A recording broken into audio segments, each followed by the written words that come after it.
ተመልሰናል ተመልካቾቻችን በመጨረሻ የምናነሳው ጉዳይ ወደ መካከለኛው ምስራቅ የሚወስደን ጉዳይ ነው። እሱን ደግሞ ያነሳሳን እንቆያለን።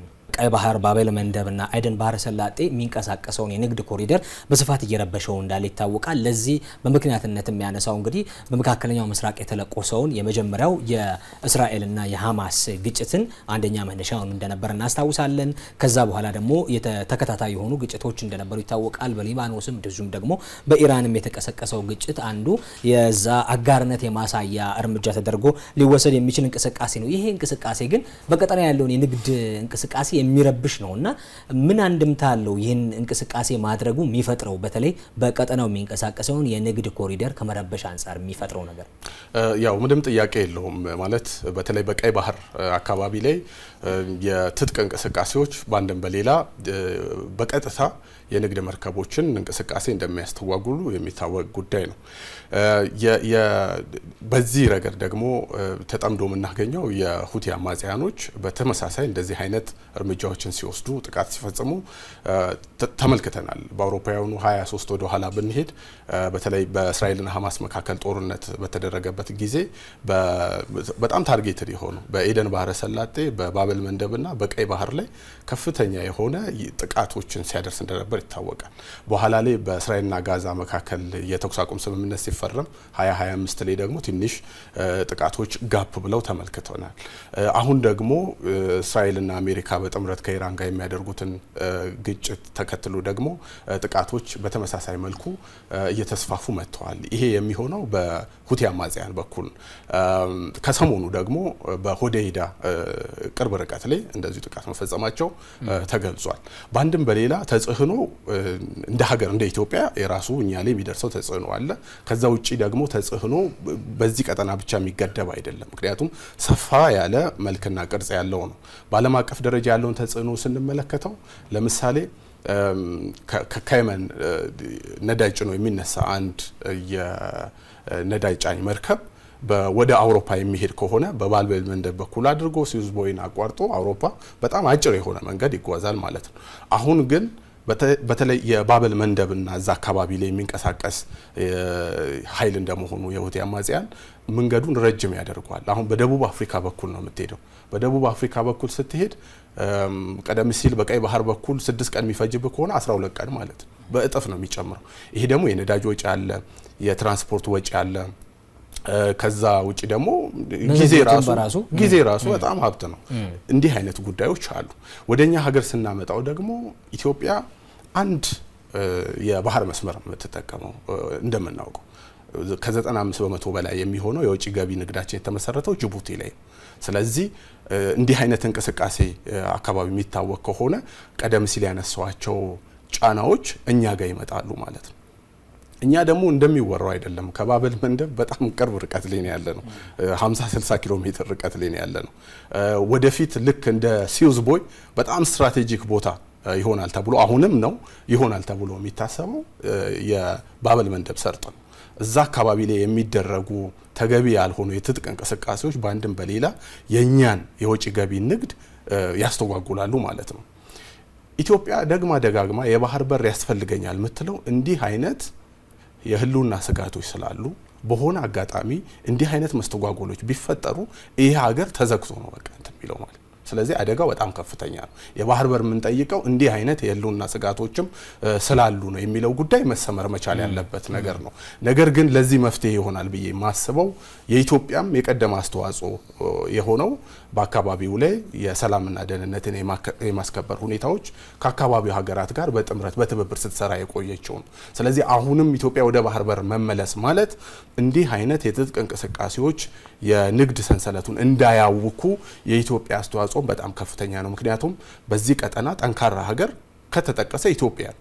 ስለዚህ ወደዛ መጠጋታችን እንዲህ አይነት እንቅስቃሴዎች የዓለም አቀፉንም የንግድ ስርዓት የኛንም የውጭ ገቢ ንግድ መስተጓጎሎች ለመቀነስ ትልቅ አስተዋጽኦ ይኖራቸዋል የሚለው ጉዳይ መሰመር ያለበት ነው። ወደፊትም የባህር በር ጥያቄ አጠናክሮ መቀጠል፣ ጥያቄውን ማንሳት ማለት እንዲህ አይነት ችግሮችንም ለመፍታት ነው የሚለው ጉዳይ ትልቁ ነው። ይሄ ጉዳይ እንግዲህ ቀጠናዊ መልክ ብቻ አይደለም ያለው ዓለም አቀፍ መልክ ጭምር ያለው ነው። ጉዳዩም መነሻውም ከዓለም አቀፍ መልክ የተቀዳ እንደሆነ ይታወቃልና በዚህ ውስጥ ተዋናይ የሆኑ ሀገራትና እንዲሁም ደግሞ የዓለም ማህበረሰብ ምን አይነት እርምጃዎችን ነው መውሰድ ያለበት? ምክንያቱም የሽብር እንቅስቃሴዎች ቀጠናውን ማወካቸው ቀጠናው ላይ ብቻ የሚቆም አይደለም፣ ለተለያዩ ሀገራት ለኢምፖርትድ ኢንፍሌሽን ጭምር የሚያጋልጥ ከመሆኑ ጋር ተያይዞና ምንድነው እንደ መፍትሄ ሊቀርብ የሚችለው ሀሳብ? ያው የዓለም አቀፉ ማህበረሰብ ከሆርሙዝ ሰርጥ ቀጥሎ ከፍተኛ ትኩረት ሊሰጠው ከሚችላቸው አካባቢዎች መካከል አንዱ የዚህ የባብ ኤል መንደብ ነው የሚጠቀሰው። ይሄ የሚሆንበት ምክንያት ምንድነው? የዓለምን አጠቃላይ ንግድ ከ10 እስከ 12 በመቶ የሚሆነው ንግድ በዚህ መስመር ስለሚተላለፍ ማለት ነው። አንደኛ። ሁለተኛ ለአውሮፓ ለእስያና ለአፍሪካ ያለው ቅርበት በጣም ወሳኝ የሚባል ቅርበት ውስጥ ነው። ኢትዮጵያን እንኳን ስታነሳ እንደነበረው ከኮስታል ላይንም ብንመለከተው ከቀይ ባህርን ብንወስደው ከባብ ኤል መንደብን ብንወስደው በአማካኝ ከ124 ማይል አይርቅም። በሁለቱም ብትወስደው ከቀይ ባህር ከወሰድከው እስከ 70 እስከ 80 ኪሎ ሜትር ቢደርስ ነው የኢትዮጵያ ድንበር ቅርበቷ ማለት ነው። እዚህ የኢትዮጵያን በጣም ስትራቴጂክ የሚባል ስፍራ ነው ይሄ አካባቢ ማለት ነው።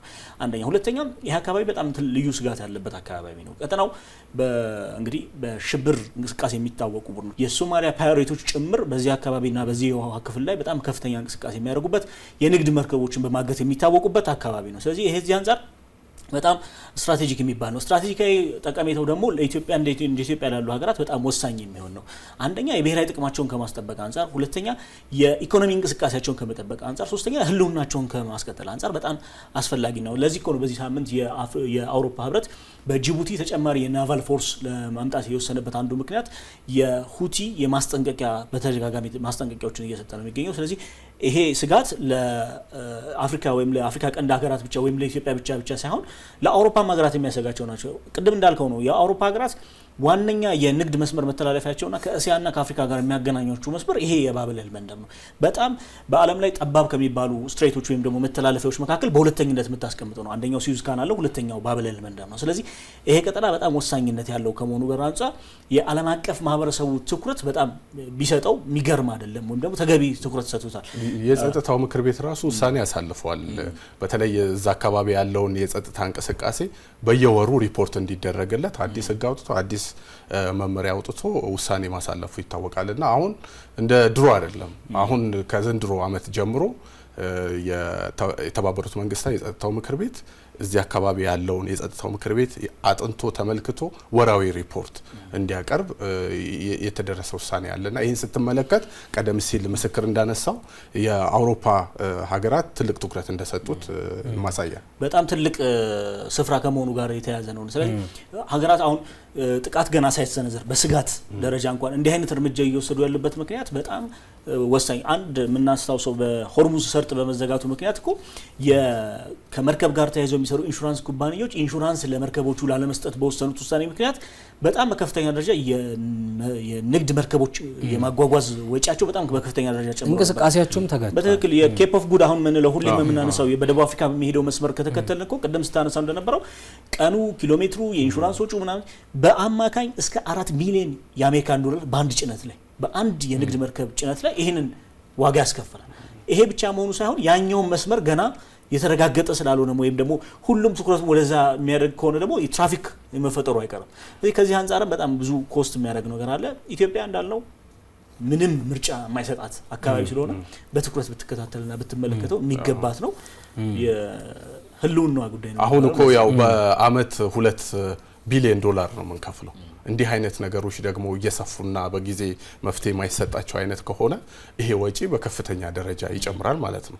ያ ማለት ምን ማለት በቀን ወደ 2 ሚሊዮን የሚጠጋ ዶላር እናወጣለን ማለት ነው ለዚህ ብቻ ማለት ነው። ስለዚህ የወደብ ኪራይ አገልግሎት ምናምን የሚባሉ ነገሮች እነዚህ ይጨምራሉ። ስለዚህ ምንም ጥያቄ የሌለው ነገር ነው። የባህር በር ጉዳይ ለኢትዮጵያ አስፈላጊና የግድ የሆነ ጉዳይ መሆኑን የምናየው እንደዚህ አይነት ነጥቦችን ማያያዝ ስንችል ነው።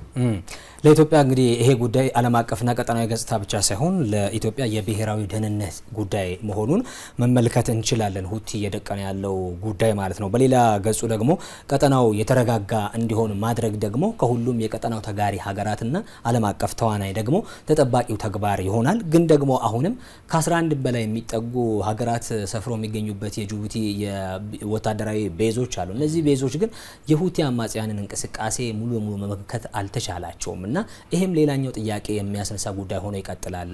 ኦፍ ኮርስ የፕራዮሪቲ ጉዳይ ይመስለኛል፣ የፍላጎት ማጣት ጉዳይ ይመስለኛል እንጂ የሶማሊያ ፓይሬትስ የሶማሊያ አልሻባብ የሽብር ቡድን እኮ ለጅቡቲ በጣም በቅርብ ርቀት ውስጥ የሚገኝ ነው። ይሄ ሁሉ የጦር ቤዝ እያለ ፍላጎት ከማጣታቸው ህልውናቸው ስላልሆነ እንደ ኢትዮጵያ ስጋታቸው ስላልሆነ የብሔራዊ ደህንነታቸው ስጋት ስላልሆነ ይተውታል እንጂ ይሄ መረጃውንም ማተውት አይደለም።